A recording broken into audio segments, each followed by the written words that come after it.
Assalamualaikum warahmatullahi wabarakatuh. Hello, we are from Group 1. My name is Jessica Anggi Marwanti. I will presentation about basic concept and terminology in English language teaching for describing form and meaning in language and language use. Class objective in this capture is understand and make particular use of the basic terminology used in ELT or describing the form and the structure of English, including its phonology and the way these are used to express meaning.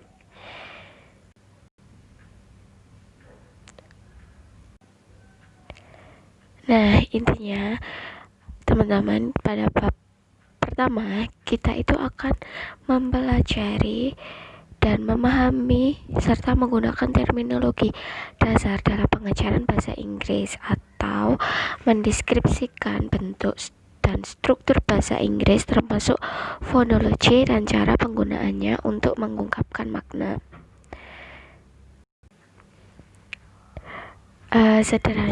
Sederhananya sih kita mau belajar tentang istilah-istilah dasar dalam pengajaran bahasa Inggris.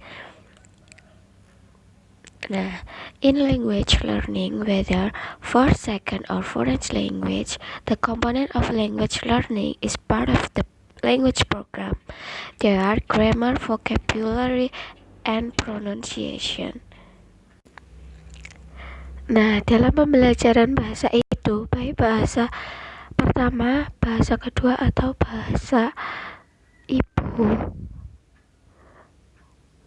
komponen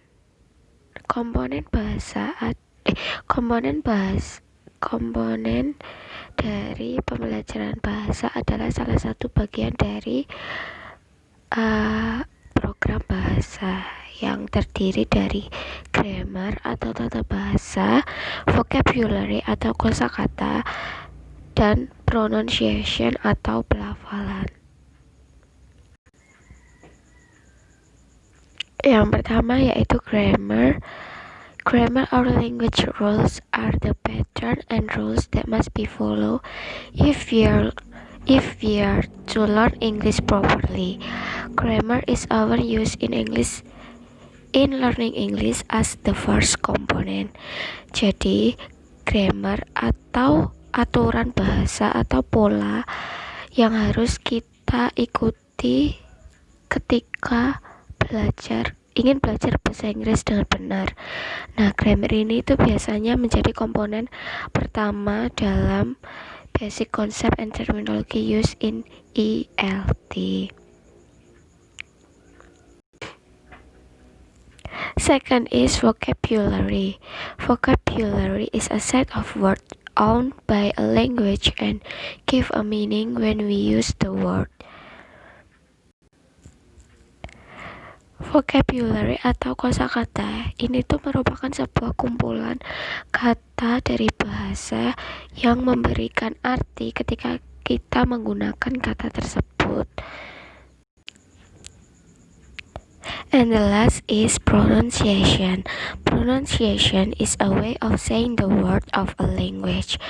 English speech is very different from the native language.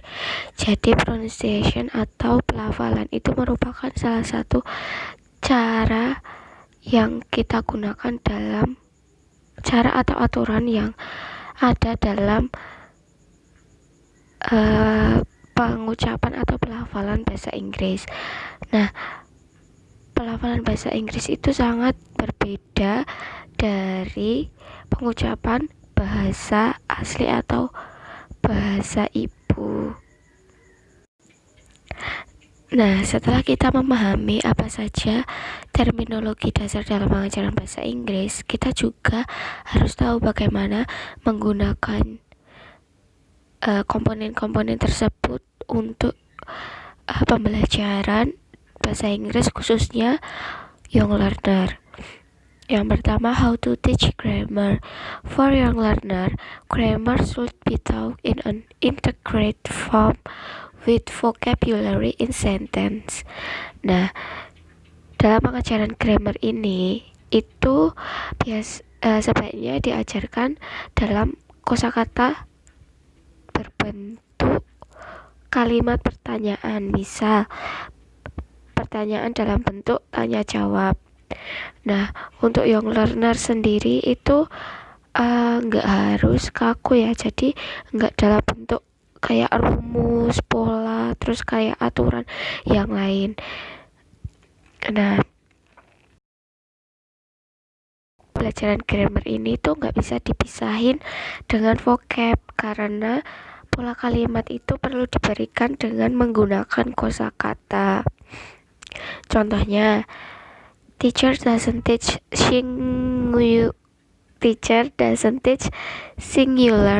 and plural in definition, pattern, or etc., but giving example sentences using vocabulary of Ruth's name.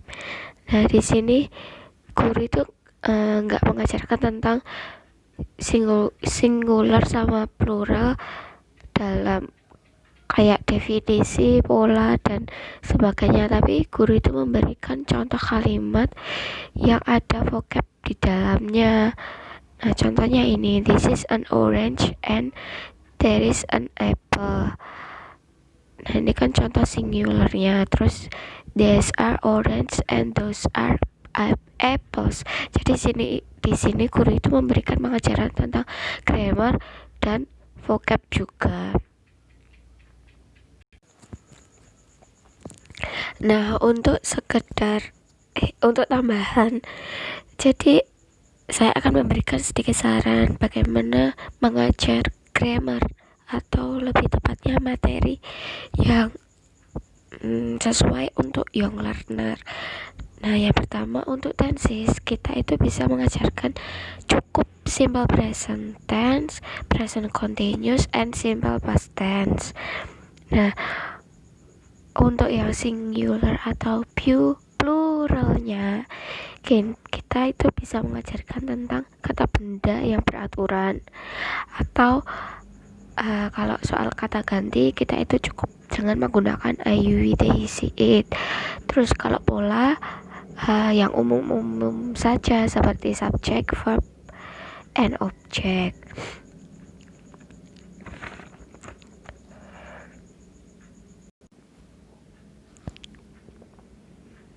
Sebelum masuk dalam pengajaran vocabulary atau kosakata, seperti yang kita tahu, dalam vocabulary itu ada 4 kelompok besar yang termasuk dalam vocab. Yang pertama noun atau kata kerja, yang kedua noun kata benda, verb kata kerja, kata sifat, dan adverb kata ketar.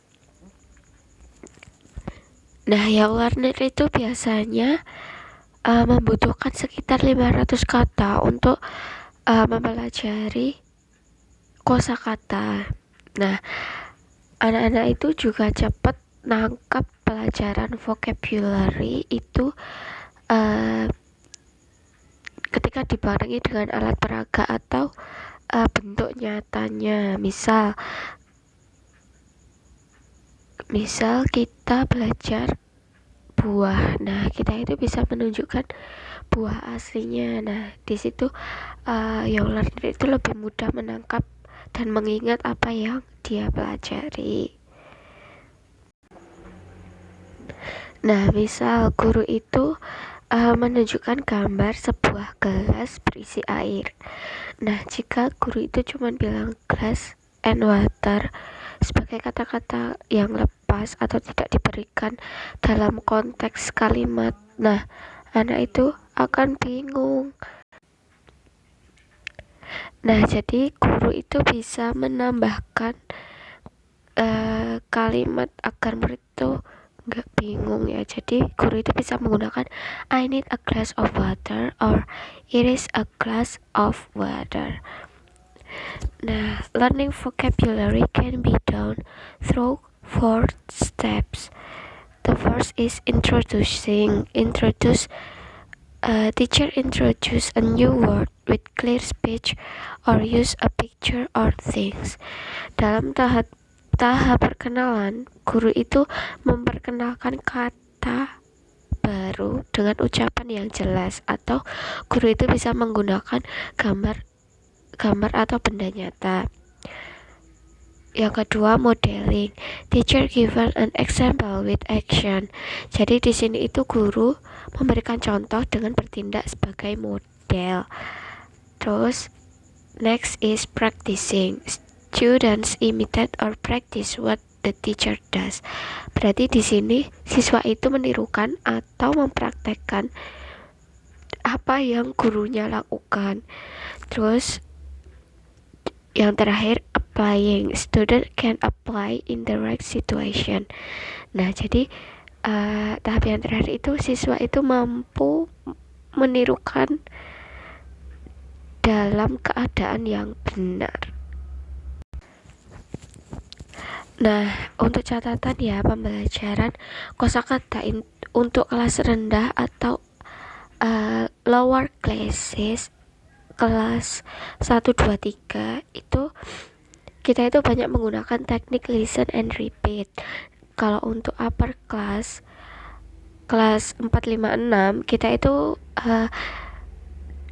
bisa memberikan dengan beberapa cara, yaitu memberikan definisi sederhana, terus memberikan padanan kata atau lawan kata, memberikan sejumlah contoh seperti apples, orange, banana are fruits. Nah, terus kita itu juga memberikan arti dalam bahasa pertama atau menerjemahkannya. Maksudnya kita itu membimbing siswa untuk yang ketika membaca suatu kalimat, nah kita itu bisa memberikan artinya, menjelaskan artinya seperti itu. Terus the last is teaching pronunciation atau mengajar pelafalan. For English young learner, children need to be introduced to the sounds of English alphabet in the beginning. The sound of letters ABC needs to be given early by singing.